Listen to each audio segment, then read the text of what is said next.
about the risk of developing cancer. So we thought we could do something just like the 101 of breast cancer risk. Also to talk to women that don't have breast cancer, but they're interested in knowing. Of course, we can discuss any aspect of breast cancer. I see, there are breast cancer survivors here, so we can discuss any topic. But this is the very general aspects of that all women need to know about breast cancer, because when I give lectures to the community, when I used to give lectures to the community, the question was always, tell me about what's the risk factor, and the answer was always the same. The risk factor is being a woman, period. We're all at risk, and that's how it is. So this is all very general, and perhaps this information is very familiar to many of you, but we wanted to cover all aspects. So just a little bit about the numbers. Yes. Okay, so just a little bit about the numbers. Every 2 minutes, a woman is diagnosed with breast cancer in the US. So this is, of course, very frightening and a very common disease. And that's why it's so important that we're all aware of the risk. And every 13 minutes, a woman in America dies of breast cancer. So we've made a lot of progress in the last several years, but of course, we still have more work to do. This is just to give you an idea. This slide is to give you an idea about what's happening in the world. And these are numbers from 2012. Numbers from the world, they're always very delayed because it's hard to get everybody's data.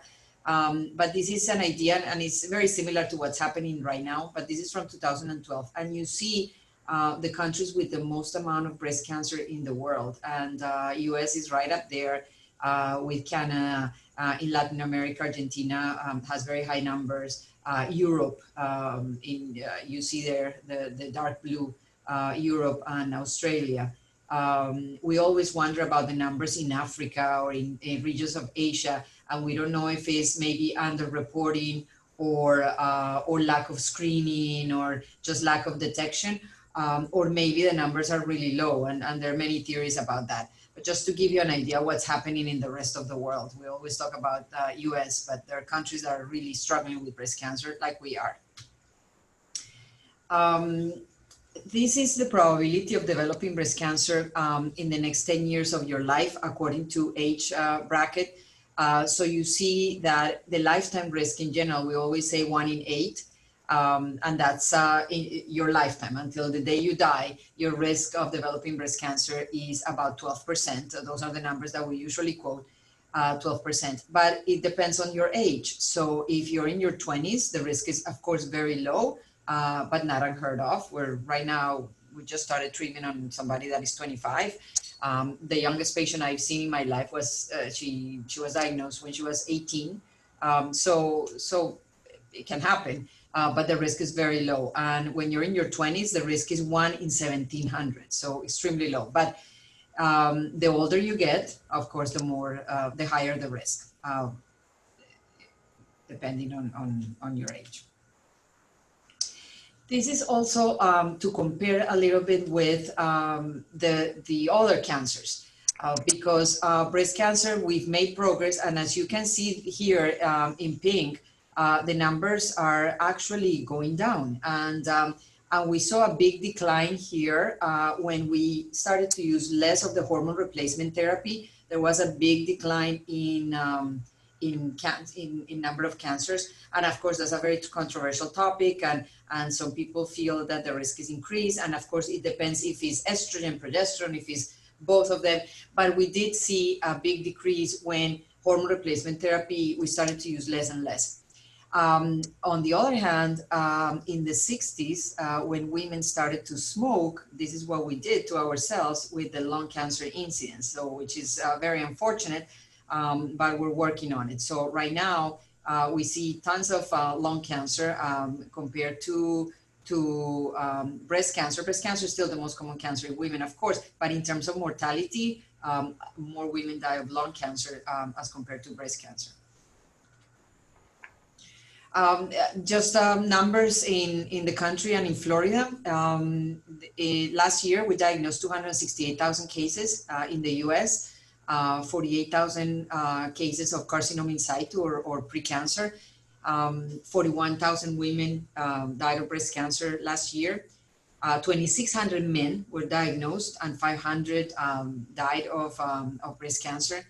There are right now 3.8 million breast cancer survivors in the US. And every year that I update these numbers, that is a number that continues to go up, which is the best thing for us to see that, that there are more and more patients surviving breast cancer.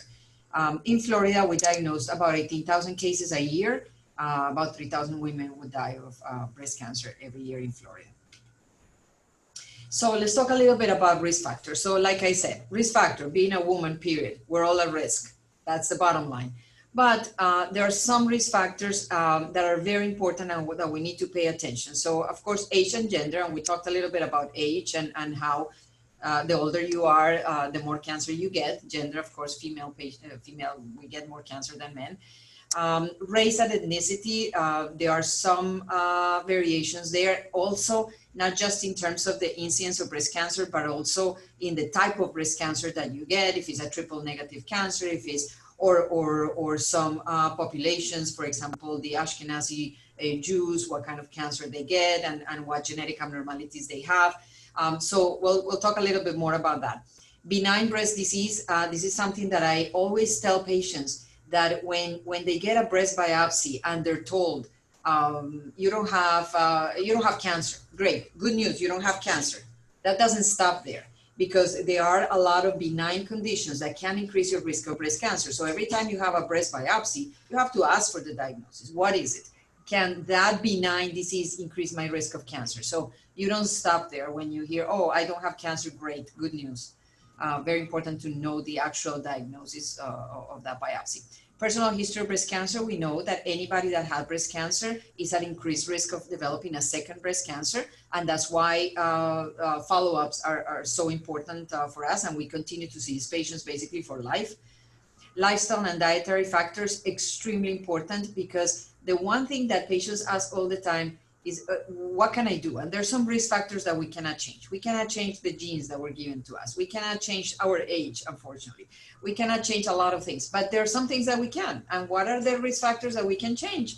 The sedentary lifestyle, the alcohol consumption, some hormones, diet, being overweight, all of those things, we can modify those.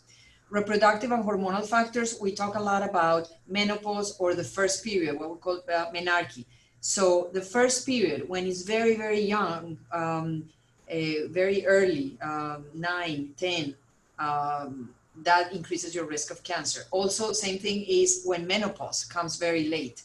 When menopause comes late, that also increases the risk of cancer. And it has to do with the amount of estrogen that you're exposed in your lifetime, from the first period to the last period. If that's a long time, you're exposed to a lot of estrogen, and that increases your risk of cancer. So those are things that we, believe it or not, we can also change. For example, many years ago, our children, they were having the first period, or us, we had our first period at 13, 14, 15, even 15. And we know that athletes have late periods. Athletes usually have the first period at 15, 16. But right now, what we're seeing is very unfortunate, because we're seeing a lot of obesity in our children, and that changes your first period. So now, because of obesity and because of sedentary life, our daughters are having periods at 9 and 10, and that is going to increase the risk of cancer. So that's something that we really need to pay attention to. Get the kids outside, get the kids moving, and having an adequate weight. Because that's going to change that first period, and that's important. Family history, genetic factors, we'll spend some time discussing that. Prior exposure of radiation, and this is very important for patients that had Hodgkin's disease, lymphomas in the past, and they had radiation to the chest, neck and chest, what we call mantle radiation. That type of radiation increases the risk significantly. And in our high-risk program, because we see patients with breast cancer, but we also see patients at risk of developing breast cancer, In our high-risk program, we see a lot of these survivors of Hodgkin disease, and okay, we see a lot of patients of Hodgkin's disease, and we have to follow them closely because the risk is extremely high.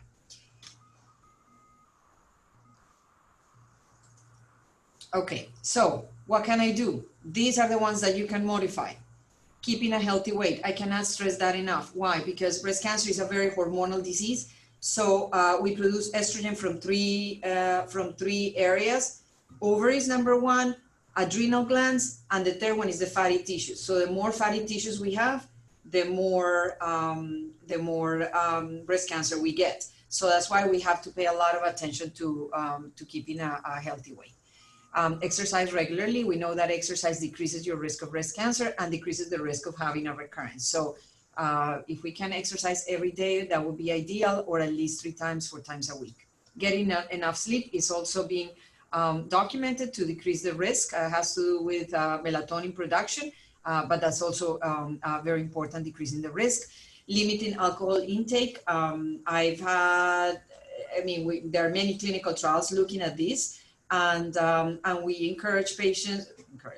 we tell patients not to take more than 3 glasses of whatever, wine, or no more than 3 a week, no more than 5. I've had patients that said to me, take away sex, but don't take away my glass of wine. I'm always very careful with that.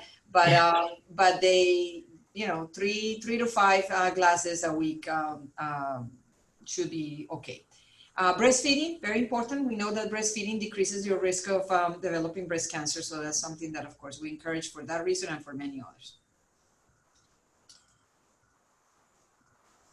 Okay, so let's talk a little bit about breast density.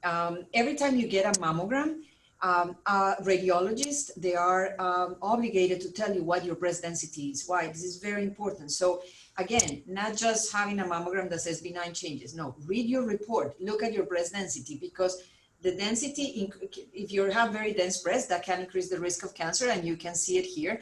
This, for example, is a very fatty breast. Most of the tissue here is like black, dark, and that's the fatty breast. When you have very dense breast, like here, is white. And the problem with detecting cancer in a very dense breast is that you're looking for a white cancer on a white dense breast. So it's white on white, so you can't see it that well. It's very hard to detect it. And for that reason, we need to know if you have dense breast, because maybe that patient that has very dense breast here needs an ultrasound also, or another modality, MRI. And also because the risk is higher. Look at here. When you have a very fatty breast, the risk of breast cancer is low, but increases with an increase in breast density. When you have very dense breasts, like here, your risk is also significantly higher. So again, pay attention to your report, read it, and make sure they tell you what your breast density is. Let's talk a little bit about male breast cancer. Again, not that many, 1 in 1,000. When we say 1 in 8 women, is 1 in 1,000 for men. But there's some risk factors that we need to be aware. Heavy alcohol use, BRCA2 mutations. They have an increased risk of breast cancer when they have a BRCA2, especially BRCA2, BRCA1 also, but BRCA2 mutation especially. Older patients.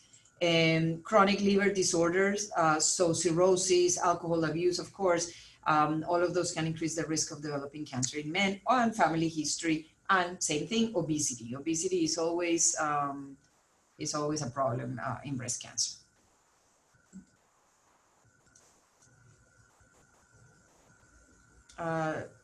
Okay, so risk factors and family history. So when we have family, it's very important to know your family history, and it doesn't matter if families want to talk about it or not.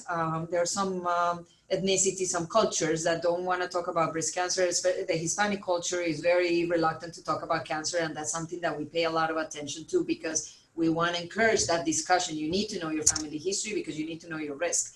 So when you have one first-degree relative, first degree, we're talking about sisters or mother, so or father. When you have a first-degree relative with breast cancer, your risk increases almost doubled, 1.8-fold. When you have two first-degree relatives, so let's say mom and sister have breast cancer, the risk is increased up to 3 times. And if that family member had breast cancer below the age of 40, then that risk is also very high, up to almost 6 times the risk. Okay, so what are the red flags? And of course, for this group, for BRCA Strong, this is a topic that is very important. So I'm just gonna go over the general aspects of the red flags for hereditary breast cancer and ovarian cancer. We're doing more and more genetic testing every day. We had very strict guidelines in the past, and that has changed because now we're learning that even the patients that don't have these red flags can have a gene. So we're being more proactive at checking those genetic testing. So patients that have breast cancer before the age of 50, they all need genetic testing. So they're very young. We always do genetic testing.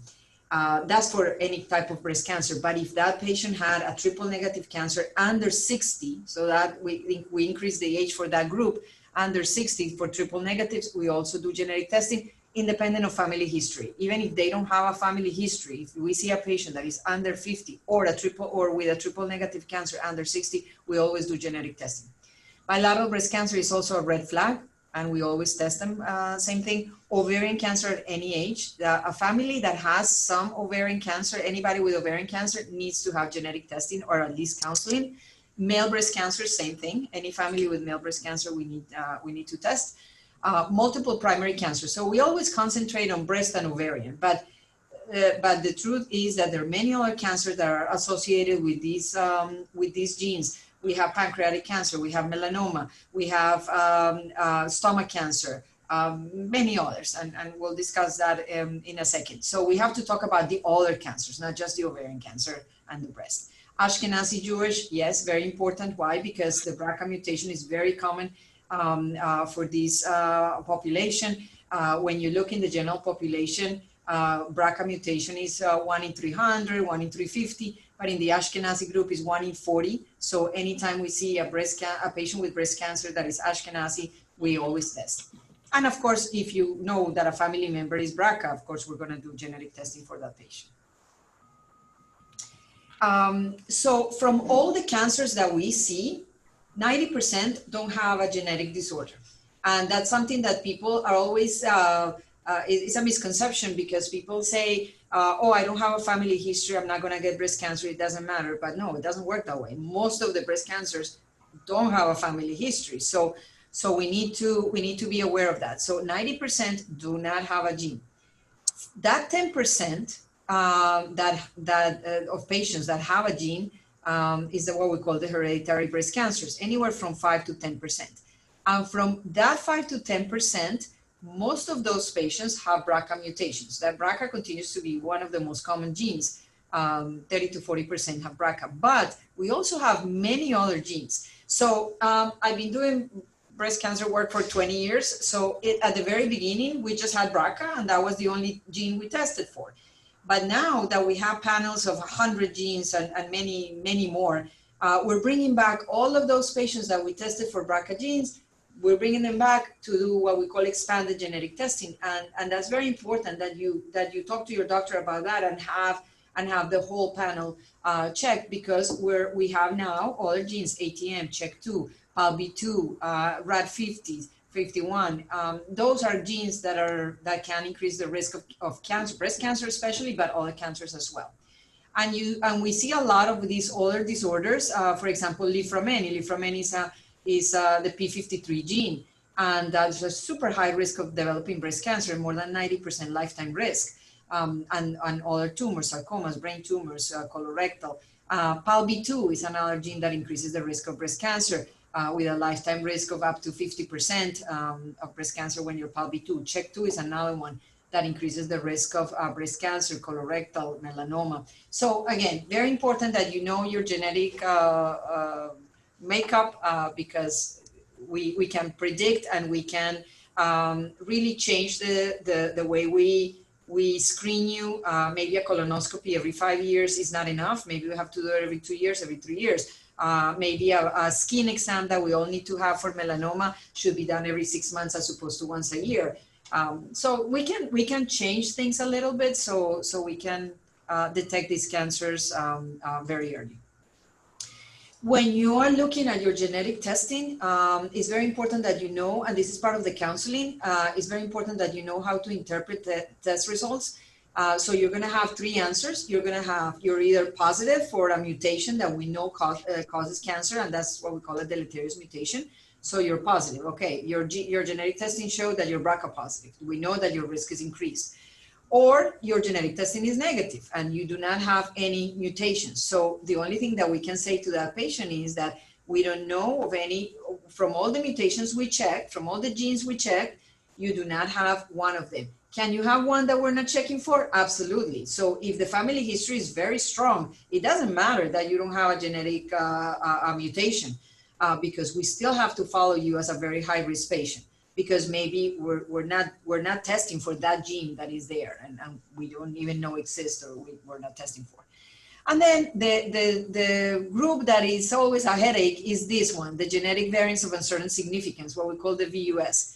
And VUS they're abnormalities, so there are genes that are abnormal, but we don't know what they mean because we don't have enough information, we don't have enough data, we don't have enough patients in the world with that mutation, so we don't know what they mean, and we're just going to follow you. So we don't make any recommendations based on those because we don't have enough information to make those recommendations, but you know you have some abnormality that is going to require follow-up, and what happens is we continue to collect the data around the world.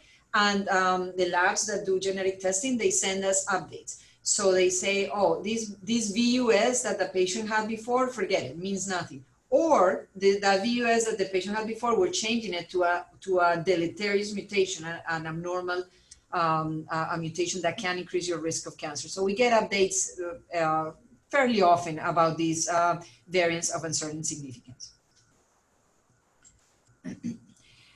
Just to give you an idea what's your risk when you have a BRCA mutation, if you look at the risk of breast and ovarian cancer, so if we look at the risk of breast cancer by the age of 70, when you have a BRCA mutation, that can go up to 87%. So it's an extremely high possibility of you developing cancer. And these numbers, you need to know these numbers because that's when you make decisions about what kind of treatment you're going to have. Do I need a bilateral mastectomy or not? What do I do?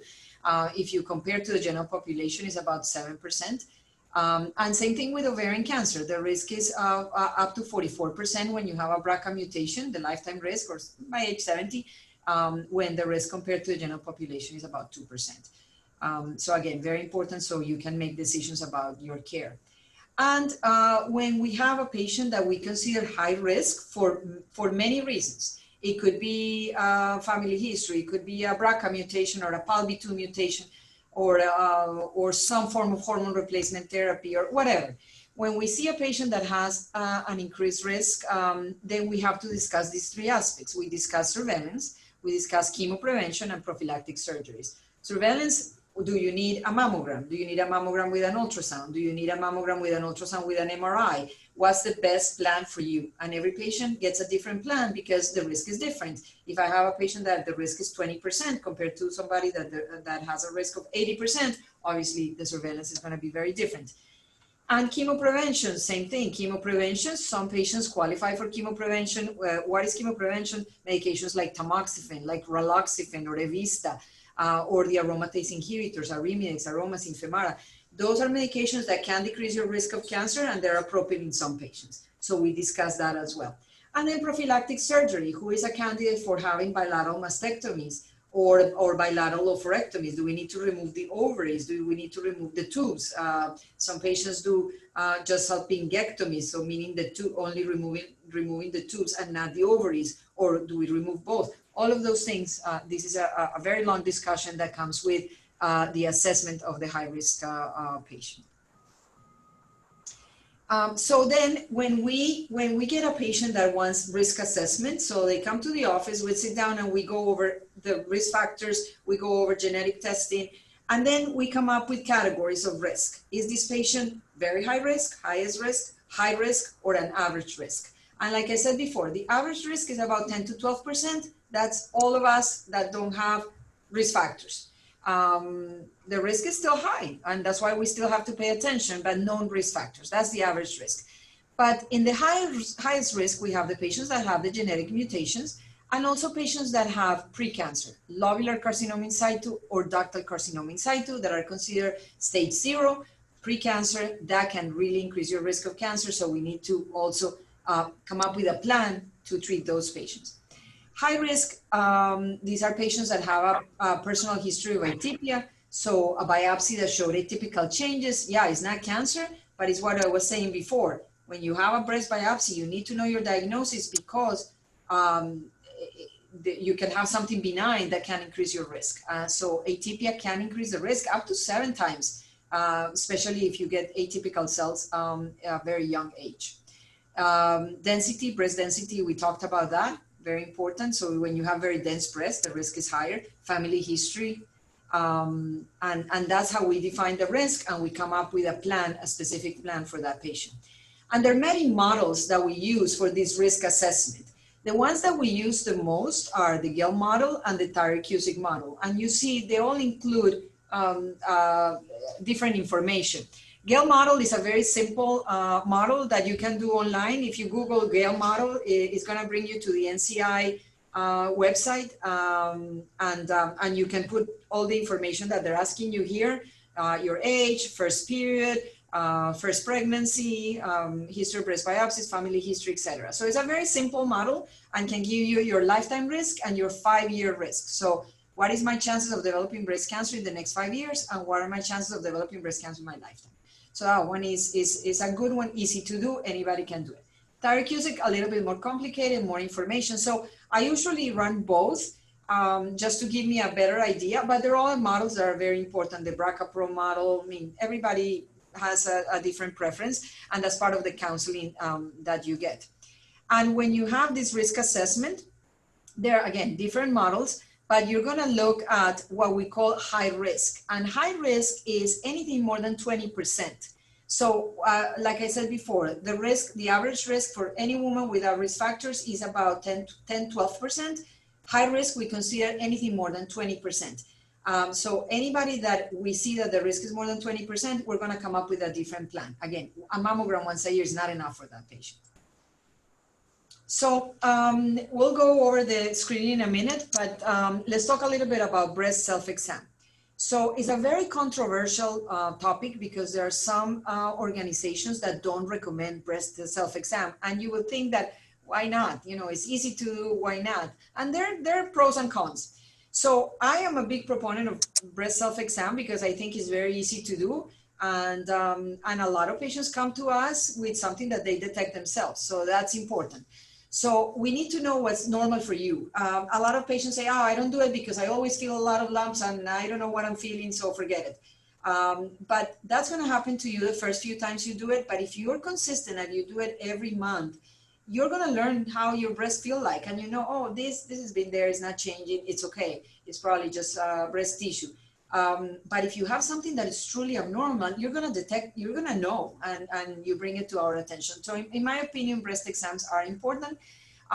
If you look at some of the associations, groups in the country, some of them don't recommend it because sometimes that increases the false positives, and that increases the amount of breast biopsies that we do. So that's the downside, and we need to be aware of that, because you feel something, so now we feel obligated to really address it.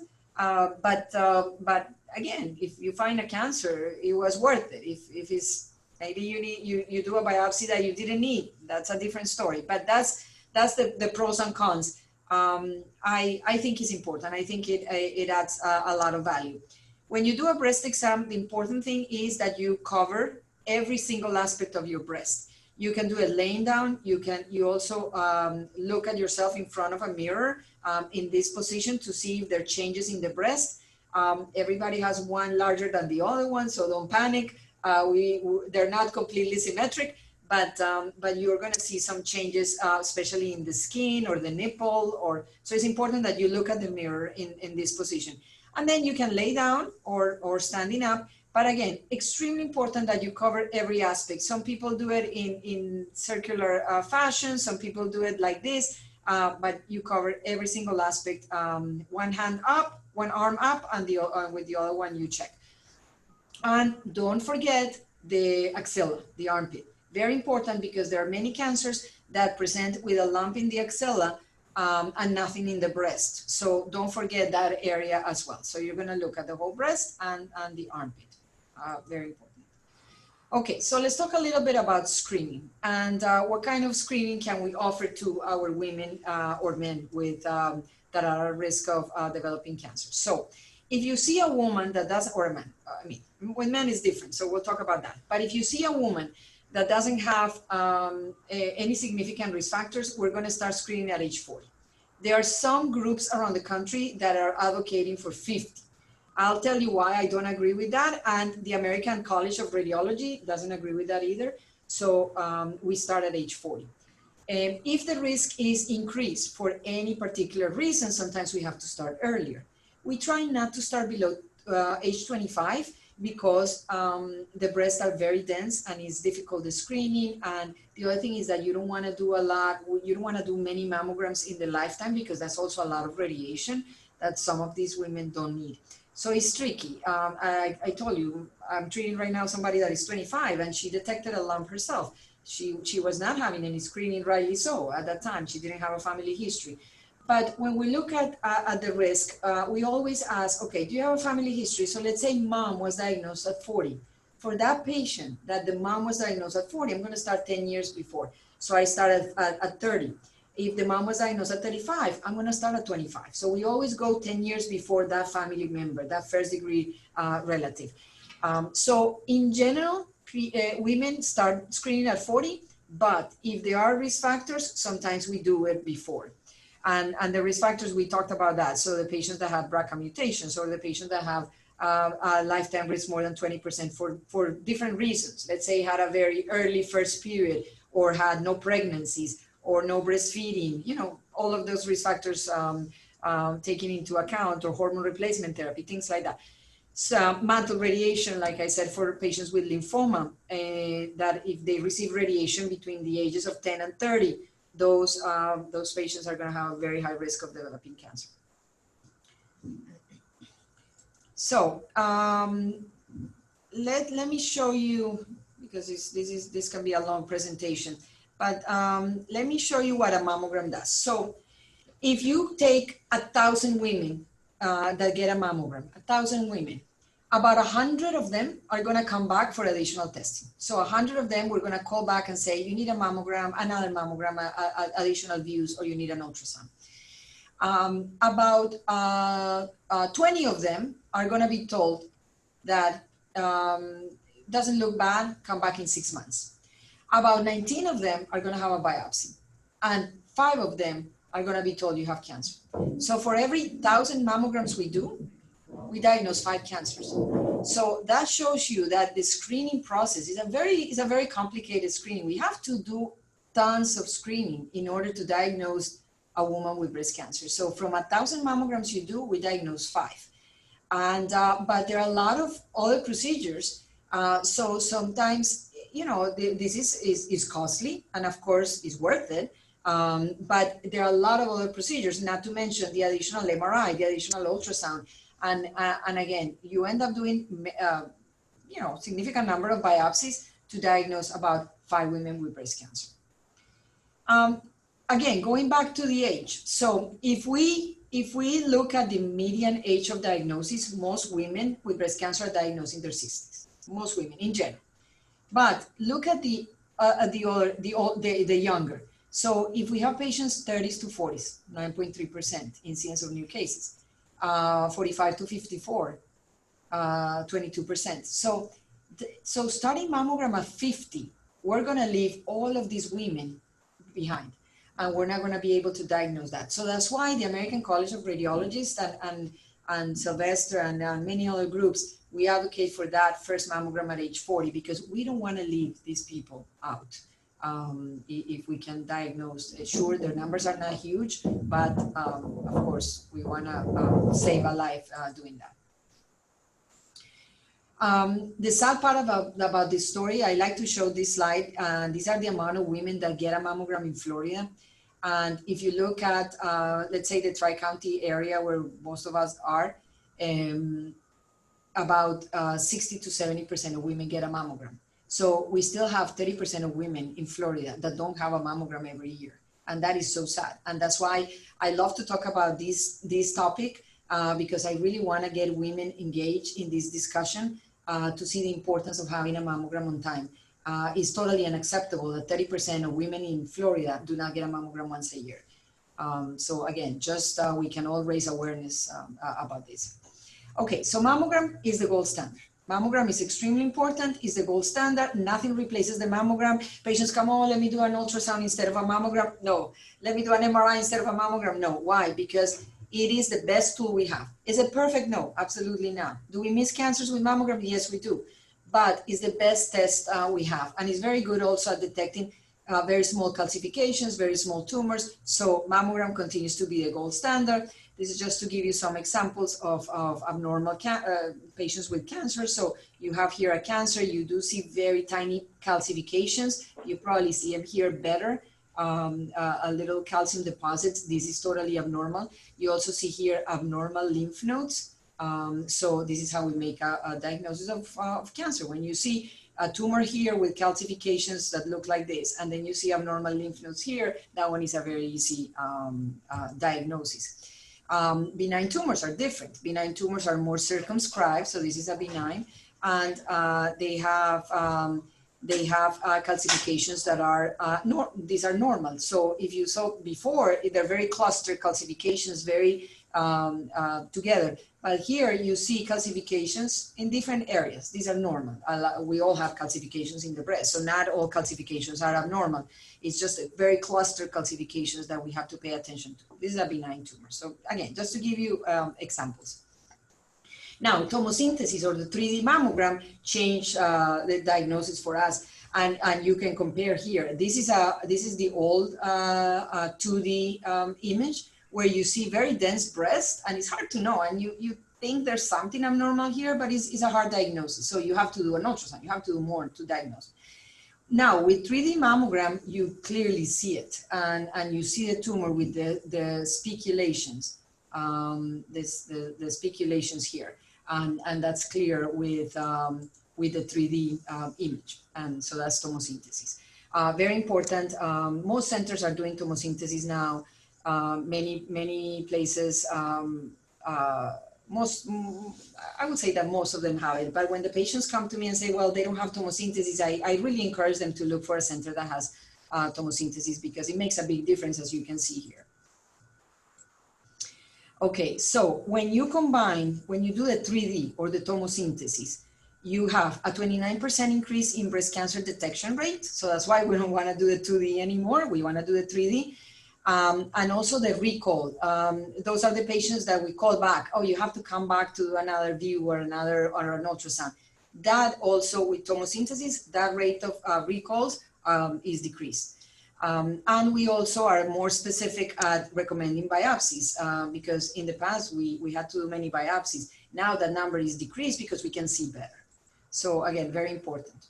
Now, ultrasound. Ultrasound is a very important tool, but not everybody needs an ultrasound. And that's a discussion that we always have with patients. Who really needs an ultrasound? There are some advantages of ultrasound. There's no radiation, so that's great. It's comfortable, better than the mammogram that everybody complains. Inexpensive. But disadvantages, it depends on who's doing the ultrasound, how good that person is. Doesn't detect the microcalcifications that I showed you before that are very important, and there's some false positives. So when we do just a mammogram, we detect about 7 cancers per 1,000 women screened. When you combine the mammogram with the ultrasound, we detect 11 cases. So of course there's added benefits. So we do a lot of ultrasound in patients. Again, not everybody needs an ultrasound, but many patients do, and that's an important tool for us. We always do it with a mammogram, not instead of a mammogram. Remember that it doesn't replace a mammogram.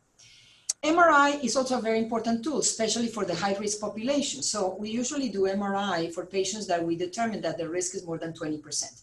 So we do it for two reasons. A patient that already has cancer, that we want to see the extent of the disease, how big the tumor is, or we do it in high risk, in patients that are high risk of developing cancer, just to see if there's a cancer that we're missing with the mammogram. The good thing about MRI is also that doesn't have radiation.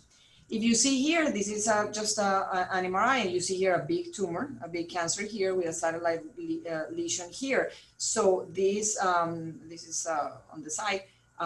So a big cancer here, and we're going to use this tool to help us follow the patient during treatment. So this is a patient that is going to get chemotherapy. We're going to shrink the tumor, and we're going to follow the patient with MRI. So just to give you an idea of how this looks like. This is also to tell you about the importance of doing MRI in patients that are high risk. This particular case is a patient that had a BRCA gene.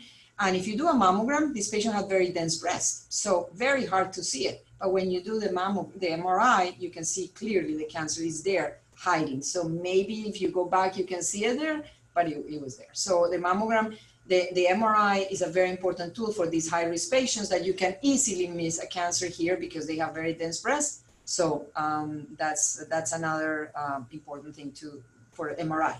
The other way we use MRI is to look at implants. And the FDA recommends that we do an MRI, cancer or no cancer, anybody with implants, silicone implants, that we do an MRI every 2-3 years just to make sure the implants are not ruptured. So you can see here an extracapsular rupture. So this is the implant and the silicone goes outside, right? Extracapsular. Or you can see here intracapsular rupture. You can see that the implant ruptures inside or the implant can rupture outside. So extracapsular, intracapsular, but MRI is a very good tool to look at these ruptures, and we do it very often in patients. And now the new test. The new test is the contrast enhanced mammogram. So this is the next generation. So we went from the plain X-ray type of mammogram to digital mammogram, 2D mammogram, then 3D mammogram, and now we're talking about contrast enhanced mammogram. So also a very interesting tool is a mammogram, but you get contrast like you do with the MRI. With the MRI, you get gadolinium. With the mammogram, with this mammogram, you also get contrast. And what this mammogram is helping us a lot is for patients that don't want to do an MRI because they're claustrophobic or they had a reaction to the gadolinium or for any reason, they don't want to do an MRI, contrast enhanced can avoid the need for that MRI. And look at how nice it looks. So again, this is a routine mammogram, very dense breast, very difficult to detect a cancer. But when you do the contrast enhanced, you can block the rest of that dense tissue and the cancer is going to show. So we have it here available at Sylvester, and we're starting to convert a lot of patients that were having mammogram alternating with MRI because they're high risk. We're just doing a once-a-year mammogram with contrast in order to avoid the MRI. MRI is still a very important tool, and we use it all the time, but there's some patients that don't want to have that MRI. So we have this new tool available to us. All right, let's talk a little bit about the symptoms. So symptoms, we can see a lot of different things. I always say to patients, whatever you think is abnormal, just tell us. Because you never know how the breast cancer is going to present. You can have changes of the skin, an inverted nipple, a lump in another area, and not just the breast, but another area of your chest. Nipple discharge, especially if it's a bloody nipple discharge, indentations of the breast, or a lump in the axilla. So very different presentations. I always like to talk a little bit about inflammatory breast cancer because this is the one cancer that we don't want to miss because it's a very aggressive cancer and we want to start treatment right away. So you don't want to miss an inflammatory breast cancer. Sometimes these patients go from doctor to doctor getting treatment for infection. I have mastitis, I have cellulitis. We also see these after pregnancy when the patient is lactating and they think, oh, it's the milk. Oh, it's, you have mastitis, don't worry about it. And that's very unfortunate. So we really need to pay a lot of attention to this. This is a very swollen breast, red, angry looking, red, swollen. Sometimes it's warm. You get antibiotics and there was no improvement. Bring it to our attention because you can have inflammatory breast cancer, extremely aggressive. These patients need to start chemotherapy yesterday. So very important that we pay attention to that. Hate to see the patient that comes to us 3 months later because she had mastitis, she just delivered a baby, she was breastfeeding, mastitis, antibiotic, and then they come to us 3 months later with a much worse disease. Okay, stages of breast cancer. So we have anywhere from 0 to 4. 0 is what we call the precancer, the ductal carcinoma in situ, or lobular carcinoma in situ. Survival rate is super high, usually 100%. And then when you have invasive cancer, so if it's very early stage, stage 1, 2, meaning that it's a small cancer here, or maybe larger with involvement of the lymph nodes, or here even larger with more involvement of the lymph nodes, stage 3. Stage 4 is when you have metastatic disease to other areas in the body. You see here survival rate. So I always say, if you come to us 0, 1, 2, 3, we can cure you, and there are a lot of things that we can do. And I try to ignore these numbers. We're going to be aggressive regardless, and we're going to go for cure. When the patient comes to us with stage 4 or develops stage 4, right now we cannot cure you from breast cancer, but we always hope that in the years to come, we will be able to cure you. So I always say 2020, I cannot cure you, but I don't know if I'm going to say the same in 5 years. So I don't want you to lose hope, because when you look at survival rate right now, of course, you don't want to see this.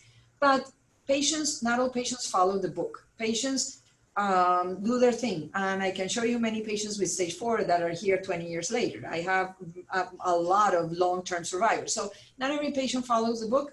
The important thing is come to us as early as you can. So that's why that mammogram every year is so important, because we want to detect it very early. But even if you come to us with stage 4, there's a lot of things that we can do to prolong your life with excellent quality of life.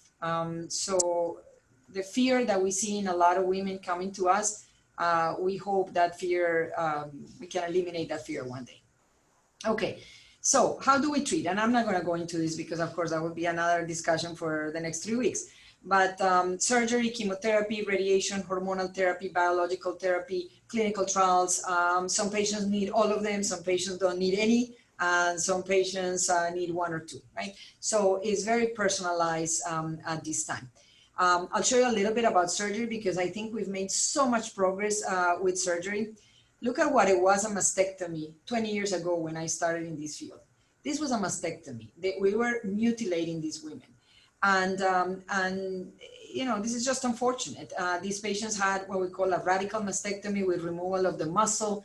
We don't do that anymore. This woman had a mastectomy, bilateral mastectomy, nipple sparing. So we went from this to this. So this is what I call progress, and this is how our women look now. So very important to look at the positive here and to see how much progress we've made. Surgical techniques have evolved over the years. Lumpectomies look great, just removing the lump where the tumor is, or mastectomy, sometimes they're needed, with or without nipple preservation. So there are many options for patients. We know that having a lumpectomy or a mastectomy, they're very equivalent in terms of survival. There's some exceptions, of course, patients that have a BRCA mutation, that's probably not the best thing. So there's some exceptions, but in general, patients without genetic mutations, when you look at lumpectomy versus mastectomy, the numbers are very similar in terms of survival. And that's a discussion that we need to have with the patient. Sometimes we recommend mastectomy, sometimes we recommend lumpectomy, sometimes, you know, we leave it up to the patients because it's okay, you know, for them to decide what they're comfortable with. Sometimes we cannot recommend breast conservation because the tumor is very big, or for many reasons, the way the breast looks or the cosmetic outcome at the end of the day. Anyway, so that's a long discussion with the whole team, the interdisciplinary team, the medical oncologist, the surgeon, the plastic surgeon, so you have all your options. We're doing beautiful work in terms of reconstruction, and I wanted to show you pictures that are real, because, you know, it doesn't look the same. Let's be honest here. It doesn't look like it was before. Sometimes I have patients that say that it looks better, but anyway, I wanted to show you real pictures, and you can have very different types of reconstruction with expanders and implants, like in this case, with tattoo of the nipple. This is a 3D tattoo that it looks perfect. Or you can have flaps. You can have a deep flap or a tram flap where you get a tummy tuck at the same time, and then they move the muscle here to reconstruct the breast, or same thing here. So this one was the same. You get the muscle from the abdomen and you can reconstruct. So there are many options, and again, it depends on your body type. It depends on the type of cancer you have, the size, a lot of different things. So again, that's a multidisciplinary discussion with your surgeon, your plastic surgeon, and your medical oncologist, and sometimes also the radiation oncologist. When you have breast cancer, we're going to look at many different things. The important prognostic indicators, we're going to look at tumor size. We're going to look at the lymph nodes, are they involved or not? We're going to look at the grade of the tumor. There are 3 grades, has nothing to do with stage, but you have stage 0 to 4. The grade is 1 to 3, very well behaved, very looking like normal breast tissue. That's a grade 1. Grade 3 are aggressive looking, ugly looking. We're going to look at estrogen and progesterone receptors because this is going to tell me if the cancer is hormonal or not, and if we're going to do hormonal therapy for that patient, if we're going to treat the patient with hormonal therapy. HER2 is a gene that is present in about 20% of women with breast cancer, and it's also very important to know the biology of the tumor. How is that tumor going to behave in terms of aggressiveness or not, and also the treatment that we're going to give you if it's going to include drugs that target the HER2 gene. Ki67, some institutions do it, some don't. Ki67 is a marker of how quickly the tumor grew. So Ki67, 100%, that's a cancer that grew fast, that in the last 3 months that cancer grew. But if you have a Ki67 of 5%, maybe that cancer has been there for years. And so that, again, gives you a little bit of an idea of biology of the tumor. And that's very important because in the past, not long ago, we used to treat everybody the same. We used to say, oh, you have a tumor that is more than 1 centimeter, you get chemotherapy, period. Everybody got the same chemo, and that was it.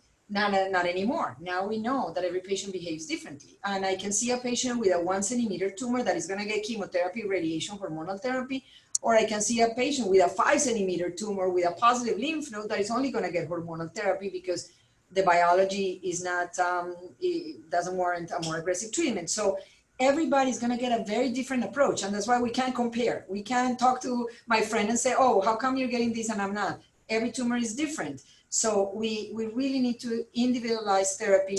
And in that way, we are also reducing over-treatment that we know that in the past, we over-treated a lot of women.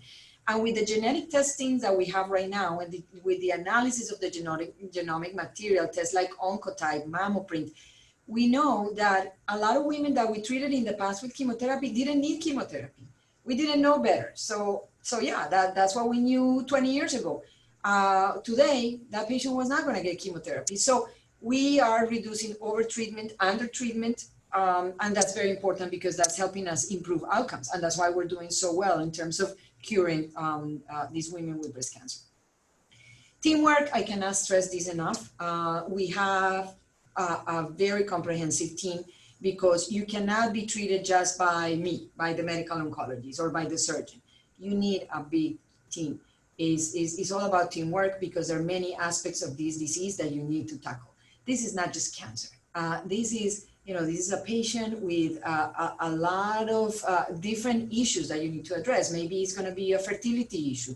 Maybe it's going to be a smoking cessation. Maybe that patient needs chemotherapy. That patient needs radiation. So you need a whole team of healthcare workers on this. It starts with your navigation team. The navigation team is critical at getting the patient in, making them feel comfortable with the diagnosis. What do you need? What can we do to help you go through this journey? It's not going to be easy, but we're here for you. And that's really what's so important to me about this teamwork.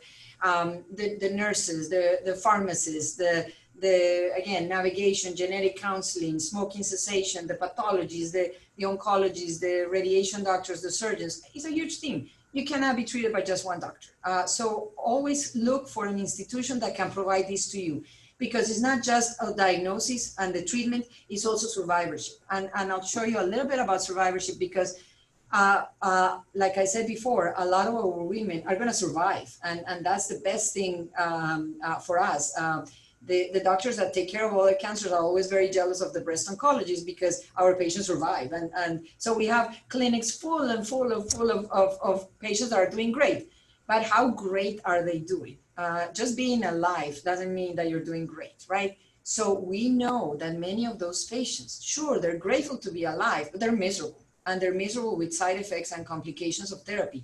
So that team, that we don't stop there when the treatment is over. Oh, you finish chemo, happy end of chemo, bye. No, we continue that follow-up for life because we really need to address a lot of issues. Did you end up having neuropathy? Did you end up having hot flashes, mood swings, menopausal changes, sexual dysfunction, depression, you lost your job? We have a social worker to help you with that. I mean, there are a lot of issues, mental, physical, spiritual, a lot of issues that we have to tackle. Okay, research is a very important component of what we do. This is the only way we're going to find a cure for breast cancer for 100% of women, because right now we're curing 90%. So when people say to me, when are you going to find a cure? I always say, we have a cure. What are you talking about? We're curing 90% of women. We just don't have a cure for 100%, but we're working on it. And research is the way we're going to find the cure. And also precision medicine, what I was talking about. So in the past, we had many patients with cancer and they were all treated the same. Not anymore. We do a molecular profiling of those patients, many ways to do that. And then we see that all of those patients with cancer, they're very different. And how are we going to treat these? So just like here, you get the pink pill for the pink patient, you get the blue pill for the blue patient. They're all different. They all have different mutations. They all have different abnormalities in the cancer that we have to tackle in a very specific way. What's the other beauty of doing research? That we have access to these medications 3 to 5 years before the FDA approves them. So when the FDA approves a drug, we have been working with that drug for 5 years. So we have the experience in terms of managing the side effects. We know the drug well. And that's very important that you find a doctor that has that type of experience, because we can have access to those drugs years before the FDA approves it. When you have cancer, you have no time to waste. So you get access to those drugs. So that's very important. And we have clinical trials from many different sources. Sure, the pharmaceutical industry is one of them, but we also work with the national groups around the country, groups that are made by physicians and other healthcare providers. We also have our own protocols in the institution, what we call investigator-initiated trials. So we have many different types of research available. Survivors. So some of our survivors go back to life with minimal consequences and they feel great. Excellent. Many can do that, and it's awesome. Many have physical, psychological, psychosocial issues. And that's very important for us to recognize. And that's why these survivorship programs, we pay so much attention to survivorship programs, because we know these women need help. And according to clinical trials, at least half of the population of survivors, they have late side effects of cancer, and it could be anything: depression, pain, fatigue, anything. And many of them develop lymphedema or premature menopause, with all the symptoms that come with premature menopause, cognitive dysfunction, the chemo brain, sexual dysfunction. Again, there are so many things. So how do we treat those? The psychosocial effects are also very, very powerful.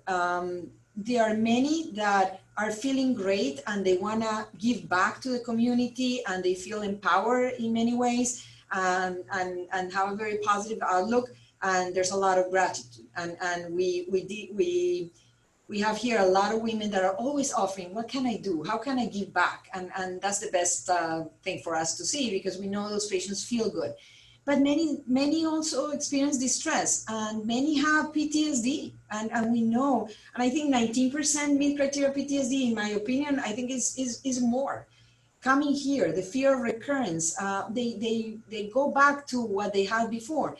And that fear of recurrence, I think I spend half of my day addressing fear of recurrence, because that's really always in the back of the minds of our survivors. And I think we need to do more research on that to see really how we can help the survivors deal with that, because it's a huge problem. Unemployment rate, so it's not just physical and mental, unemployment is high. The ones that return to work, there's discrimination still. There's a lot of issues that the team here is ready to tackle and ready to help you manage that. So again, this is how I always close my lectures, encouraging patients to participate in clinical trials, because the progress that you've seen is only thanks to the clinical trials that we've done. This is how we learn. These are clinical trials that, of course, can benefit the patient, but they're also going to benefit science in general, so I cannot stress that enough. So I'm going to stop there, and then we'll open it for questions. Thank you so much, Dr. Perez, for coming on. I really appreciate your time and education. What I will do is unmute everybody, and if anybody has questions, they can raise their hand. I do have one question that you said, personally myself. You said 30% of women are not screened in South Florida.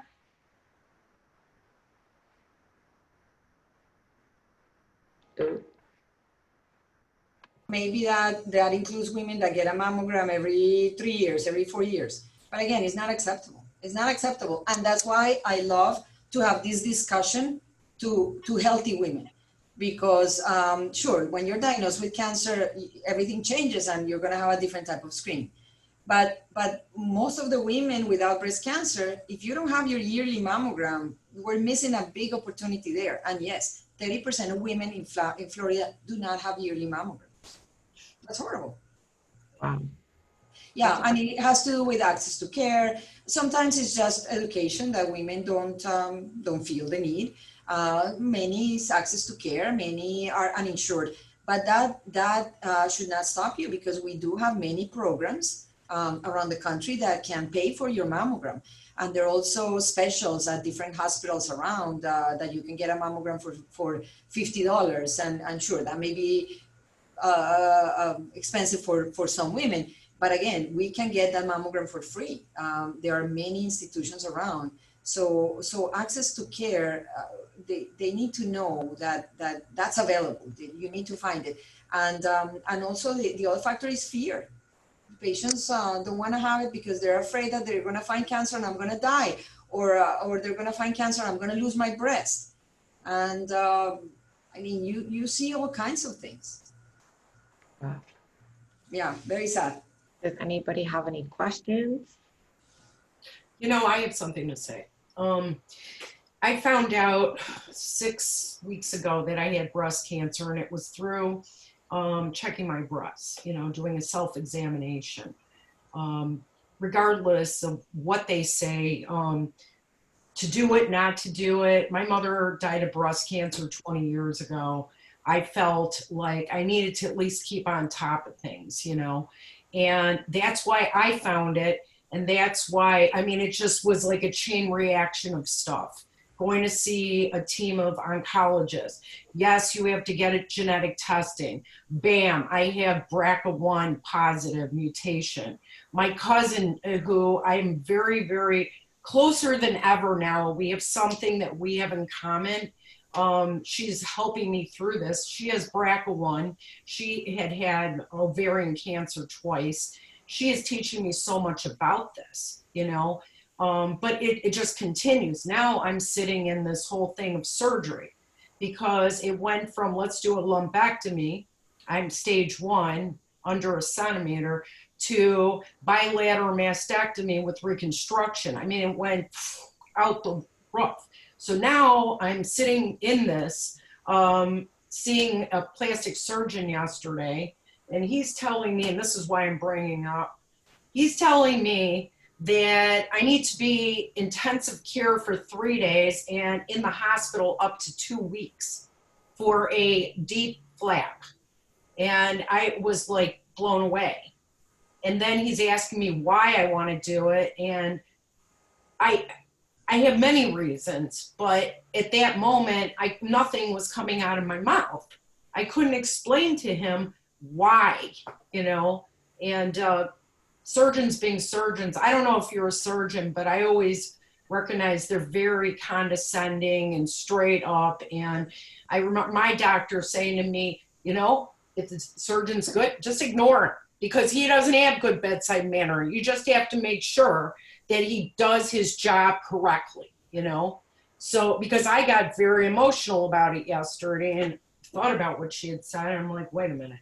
He's sarcastic, you know? But he's giving me like, I know I'm going off on a tangent, but this literally just happened to me within the last 24 hours, you know? And him telling me, you know, there could be death here. And I'm like, should I do this?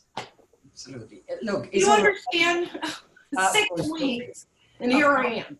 Okay. Yeah, look, and it's overwhelming. And I think the first few weeks are always very hard because that's when you're planning the whole thing. And it's always very hard. No, I'm not a surgeon. Thank God. I'm not a surgeon. But you know, of course, you're going to find all kinds of doctors out there. And yeah, I agree. You need to find a good surgeon, first of all, because even if he's not going to be your best friend, that's fine. You need to find an oncologist because with that one, you stay for life. So that one you need to like. The surgeon, they're going to do the surgery and they're pretty much out of your life. But the oncologist is the one that is going to follow you for life. So with that one, it's more important to have a good relationship. But anyway, going back to your concerns, it is very overwhelming. There's light at the end of the tunnel. Once you make your decisions, it's going to be autopilot. You go, you do it. I'm sure it's not going to be easy. This is it's going to change your life in many ways. But at the end of the day, you're going to see a lot of positive things that come out of this. Right now, you're not going to believe me, but a lot of my patients say breast cancer in many ways was a good thing. In many ways, some others no, but in many ways. So eventually, you will feel better about all of these decisions. Now, what he's talking about the deep flap, sure, is a big surgery. I'm actually not a big fan of flaps because I think they're big. But they look good. They look good, and some patients need them, and I have many patients that have done the flaps. But yes, you are in the intensive care unit, not because you're sick, It's because they have to follow very closely the flap because the flap can die, and they need to follow the circulation. So again, sure, you're in the intensive care unit, but it's not because you're sick. It's because you need a lot of intensive surveillance, right? So they're going to be on top of you, making sure that flap is alive. Now, look at other options. Maybe the deep flap is what he does, and that's what he's recommending. Some other patients like to have implants, and that's a much easier surgery. You go home the next day. So you can have, they do the expanders, they do the implants. So that's something else that you can look into. Don't get just one opinion, get several, because this is a big deal. This is your body. So again, even if you end up doing the flap and if you end up being in the ICU, look at the positive side, just do something else while they're watching you because you're not going to be sick. And that's the important thing. When you hear ICU, oh my God, I'm dying, right? No, you're not. You're going to be fine. You just need intensive care. But again, I will get different opinions to see, am I a candidate for implants? Why not implants? And those are the questions that is important for you to come up before the appointment, because yeah, I know that when you're there, sometimes you don't know what to say. So be prepared for your visit. And we can help you prepare for that. And Tracy Braca-Strong, I think that's part of what you guys do. Yeah. You know, they will help you get the right questions, because right now, this is all new to you. You don't know what to ask, right? So what are the questions? Why the deep flap? Why do I need a trunk flap? Can I have implants? What's the difference? Why are you choosing this as opposed to this? What's the difference? Tell me about recovery with this one as opposed to this one. I mean, these are all the questions that you need to ask. Don't be afraid of asking questions. This is your body. This is your right. You need to ask. And if the doctor has a problem with that, you find another doctor, because the doctor should not have a problem with your questions. This is what we're here for. We need to counsel you, and we need to give you options, right? And for some women, I have patients who do with BRCA that don't want to do my mastectomies, and that's their choice. And we are here to educate. The risk is 80%. It's up to you. Sure, you don't want a mastectomy, fine. I will continue to follow you very closely, but that's your choice. That's what works for you. Right. So don't let them overwhelm you because this is overwhelming enough. Concentrate on one thing at a time. It looks like you're gonna be fine, and that's the good thing because you have a very small tumor. Again, I know very little about your case, but concentrate on the positive. Yes, you have a very small tumor. You're making very aggressive decisions because of the BRCA gene, rightly so. I think I would be doing the same thing. But again, get other opinions and ask questions and ask questions. And if at the end of the day you go with the flap, that's fine. That's fine. You know you're gonna be in the ICU, but you're not sick. So read a book, watch TV, enjoy the time in the ICU, getting very good care. Just look at it in a positive way, because otherwise it's just too much. Thank you, Dr. Perez. Thank you. Thank you so much again, Dr. Perez, for your time, your dedication, and helping making a difference in the world to all of us who need education and all the women out there.